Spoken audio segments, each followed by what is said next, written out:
আসসালামু আলাইকুম শিক্ষার্থী বন্ধুরা, ফেসবুক এবং ইউটিউব থেকে যারা দেখছো আজকের ভিডিও সবাইকে অসংখ্য ধন্যবাদ। অ্যারাইভ হচ্ছে কমনলি ইউজড একটা ভার্ব। এই ভার্বের সাথে আমরা কখন কিভাবে প্রিপোজিশনগুলো ইউজ করব সঠিকভাবে আমরা আজকের ভিডিওতে জানবো। মূলত আজকের ভিডিওটা হতে যাচ্ছে প্রিপোজিশনের দারুণ একটা ক্লাস। আমি তোমাদেরকে রিকোয়েস্ট করব ভিডিওটি স্কিপ না করে শুরু থেকে শেষ পর্যন্ত দেখার জন্য, ভালো কিছু শিখতে পারবা। প্রিপোজিশনে যাদের সমস্যা আছে তাদের খুব কাজে লাগবে ভিডিওটা। তো আমি কথা না বাড়িয়ে শুরু করতে যাচ্ছি আমাদের আজকের লেসন। দেখো, অ্যারাইভ এই ভার্বটার অর্থ হচ্ছে পৌঁছানো। তো পৌঁছানো বিষয়টা যখন সামনে আসবে তখন কিন্তু দুইটা প্রশ্ন আমাদের সামনে আসবে।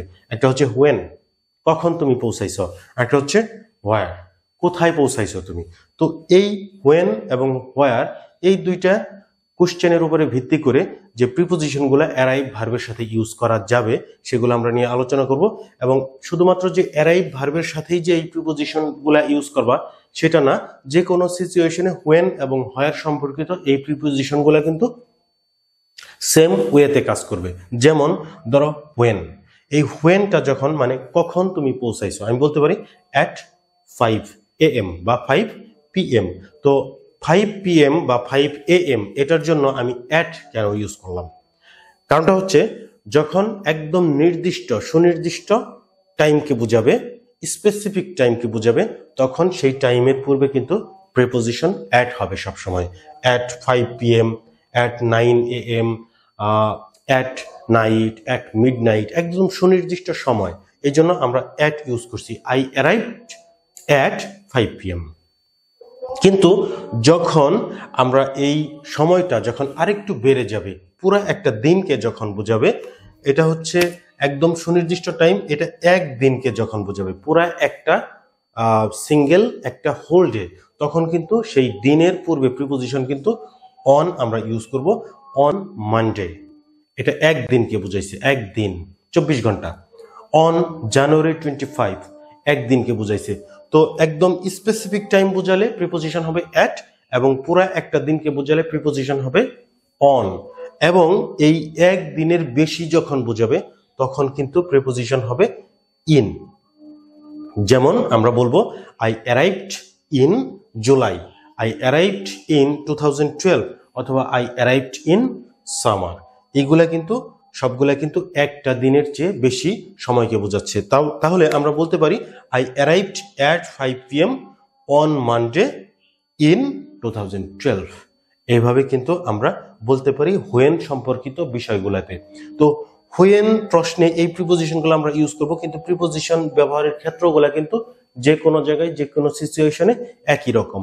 অল্প একদম স্পেসিফিক টাইম বোঝালে অ্যাট, একটা পুরা দিনকে বোঝালে অন, এবং একদিনের বেশি সময়কে বোঝালে ইন প্রিপোজিশন আমরা ইউজ করব। আবার আমরা যদি হোয়ারের ব্যাপারটাতে আসি, যে কোথায় আমি পৌঁছাইছি, তাহলে হোয়ারের ব্যাপারটাতে আসলে কিন্তু এখানেও কিন্তু অ্যাট প্রিপোজিশনটা ইউজ করতে হবে সুনির্দিষ্ট স্পেসিফিক লোকেশনের ক্ষেত্রে। একদম সুনির্দিষ্ট কোনো জায়গা বোঝালে, এখানে সুনির্দিষ্ট টাইম বোঝালে অ্যাট হয়েছে, এখানে সুনির্দিষ্ট জায়গা যদি বোঝায় সেক্ষেত্রেও কিন্তু অ্যাট হবে। যেমন I arrived at Heathrow airport. Heathrow airport একটা সুনির্দিষ্ট জায়গা, হিথ্রো এয়ারপোর্ট, এই জন্য at Heathrow airport. I arrived at the Sheraton hotel. তাহলে এটা হচ্ছে একটা সুনির্দিষ্ট লোকেশন, সুনির্দিষ্ট একটা জায়গা, অ্যাট শেরাটন হোটেল। সো আমরা এই সুনির্দিষ্ট, যেমন সুনির্দিষ্ট টাইমের জন্য অ্যাট ইউজ করছি, সুনির্দিষ্ট জায়গার জন্য কিন্তু আমরা সেম ভাবে আমরা অ্যাট ইউজ করব। এবং আমরা ইন ইউজ করব হচ্ছে কোনো সিটি অথবা কোনো দেশকে যখন বোঝাবে। I arrived in London, I arrived in Russia. So এটা শহর, বড় কোনো শহর এবং দেশ যখন বোঝাবে সেগুলোর ক্ষেত্রে আমরা ইন ইউজ করব।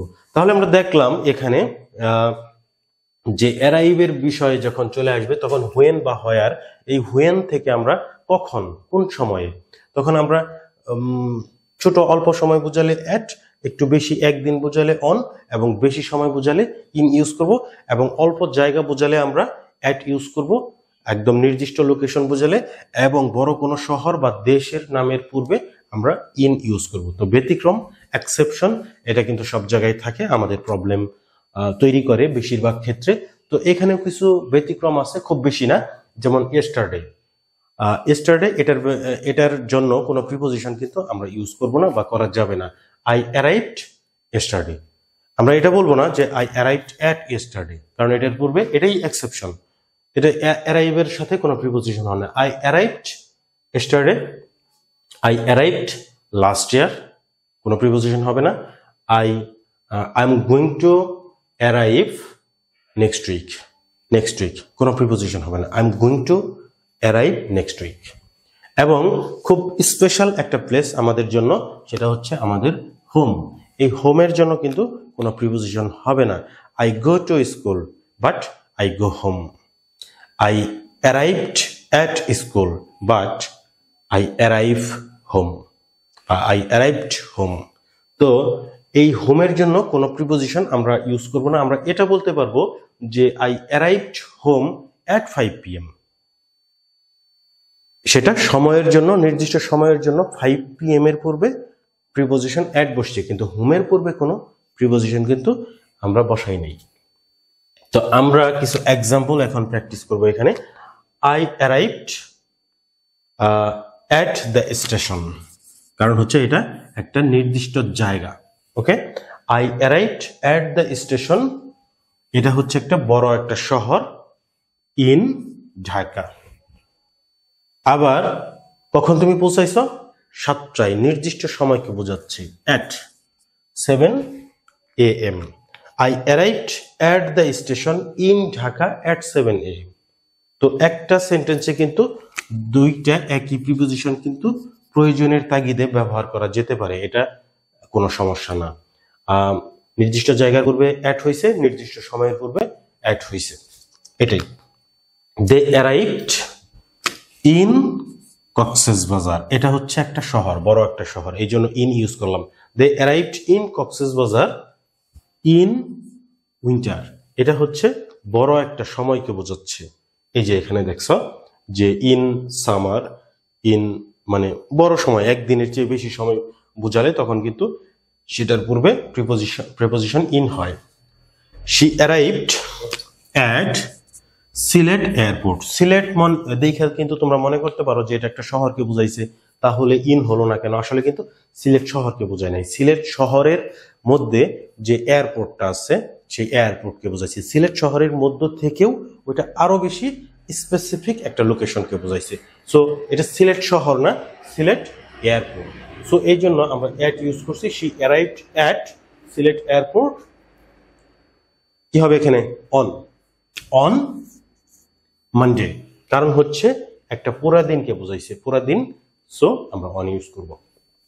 তো এটা হচ্ছে প্রিপোজিশনের একটা ক্লাস। তোমরা প্রিপোজিশন গুলো আসলে কিন্তু কোনো রুলস মুখস্থ করে প্রিপোজিশন কভার করা কখনোই কোনোদিনও সম্ভব না। হয়তো কিছু কিছু রুলস কিছু কিছু ক্ষেত্রে খুব ভালো কাজ করে, কিন্তু ওভারঅল রুলস কভার করে প্রিপোজিশনটাকে তুমি গ্যাদার করে ফেলবা, প্রিপোজিশনে একটা দখল নেবে, এটা কিন্তু কখনোই তুমি পারবে না। তার জন্য তোমাকে কি করতে হবে? প্রচুর পরিমাণে প্রিপোজিশনের প্র্যাকটিস করতে হবে।